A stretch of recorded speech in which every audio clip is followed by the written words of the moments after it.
Neighbors, friends, let us continue to examine the distressed condition of our workers in Mariposa. These 7 videos describe what I found in the Mariposa Yosemite Commons about many of our neighbors who work for poverty wages or are unemployed. My hope is that you will join me in standing behind and supporting these neighbors and friends, and you will join me in ending their abuse and exploitation. What should be a living wage in Mariposa? Here are some numbers to crunch.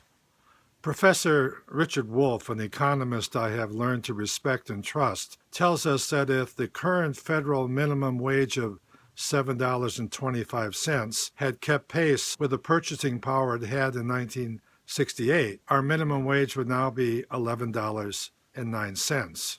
And, he adds, if the minimum wage had kept pace with the increased productivity of the American worker, it would now be $17. A recent MIT study reported on in the Mariposa Gazette said Mariposa County workers need to take home at least $19.28 per hour, or $771 weekly, to earn basic living wages.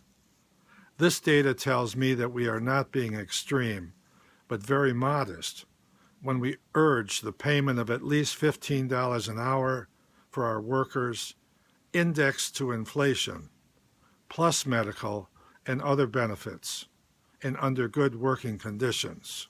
The U.S. Bureau of Labor Statistics reports that for 3 years running, Mariposa has been 57th in California's 58 counties, with a weekly wage of $624, compared with $1,000 statewide. And even worse, our lodging workers earn only $445 weekly. Can it get worse than this? Yes, it can. Our restaurant workers earned $262 weekly. Do the math.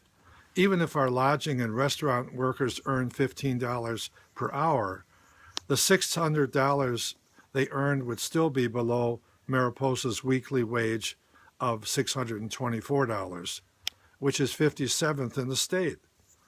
But it would be a good beginning. Right off, let's get rid of that old fable that raising the minimum wage will cause a loss of jobs. The truth is, at the end of the day, we don't know. Professor Wolff points out there are restaurant and fast food trade associations and other lobbying groups that hire people to produce studies that prove that raising wages is a bad idea. At the same time, independent researchers conduct studies that prove the opposite. Of course, some employers will not hire workers at $15 an hour, but others will. However, paying good wages and not sending profits out of our county puts a lot more money into the local economy, and this will create more jobs. It could eliminate unemployment in Mariposa County. There's another fable we need to debunk. It's called trickle-down economics. Our recent presidents, Bush and Obama, and the Congress, all of whom have misguided us through our current financial crisis, believe that bailing out banks and giving tax breaks to the rich creates jobs. Now think about this.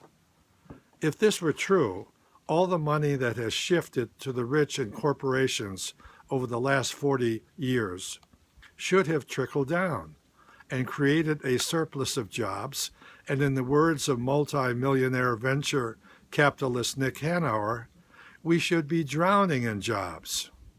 The truth is, very little has trickled down to the folks who do the work, and as unemployment has gone through the ceiling, and millions of Americans have lost their homes and piled up mountains of credit card and school loan debt, our millionaires and billionaires have amassed fortunes. It's all been trickle up.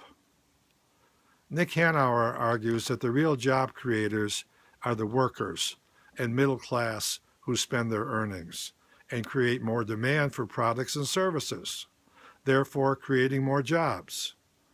On the other hand, after the super rich buy their 3 or 4 mansions, jet airplanes, and pay for their lives of luxury, they stash the biggest part of their wealth offshore or in banks, stocks, bonds, and risky investments in the banking and investment casinos of Wall Street. In other words, they don't spend their money to buy or produce products and services.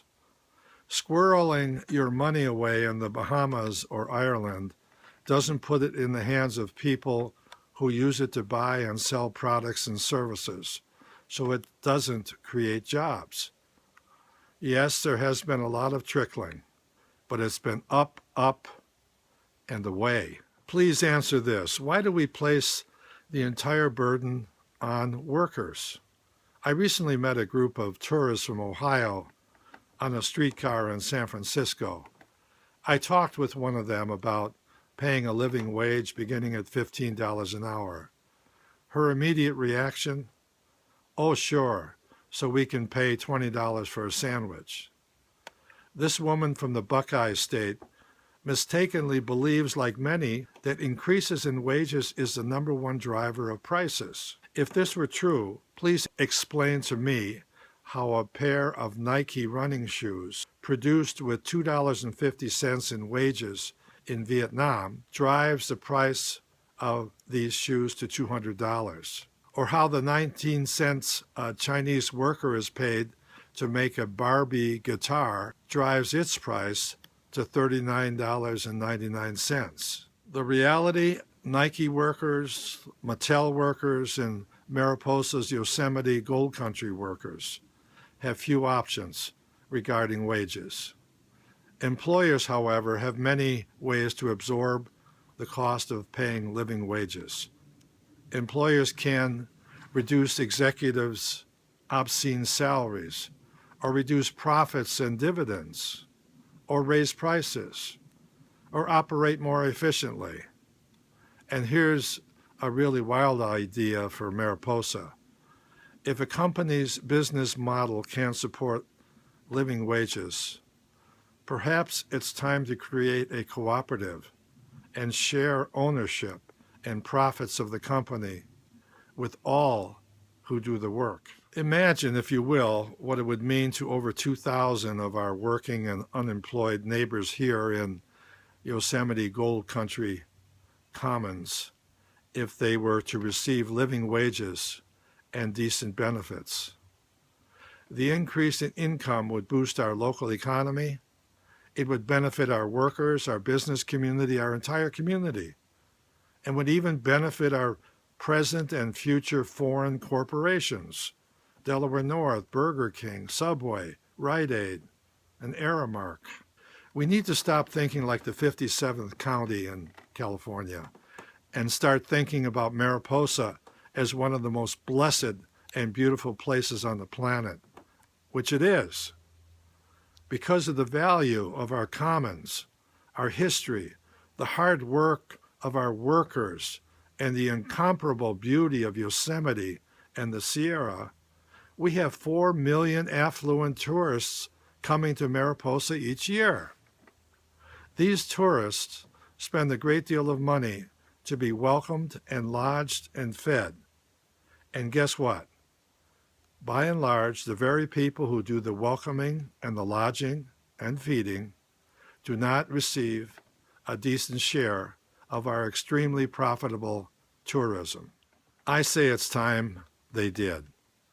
Bottom line, we're not being extreme when we urge a wage of $15 per hour for our workers, indexed to inflation, plus medical and other benefits under good conditions of work. It is time all our neighbors are included in the great benefits that Yosemite and Gold Country Mariposa produce for a handful of foreign corporations. It all starts by standing with and supporting, one could even say, loving our neighbors. Now there's an idea, loving our neighbors. Remember, We are all neighbors. We are all Mariposa.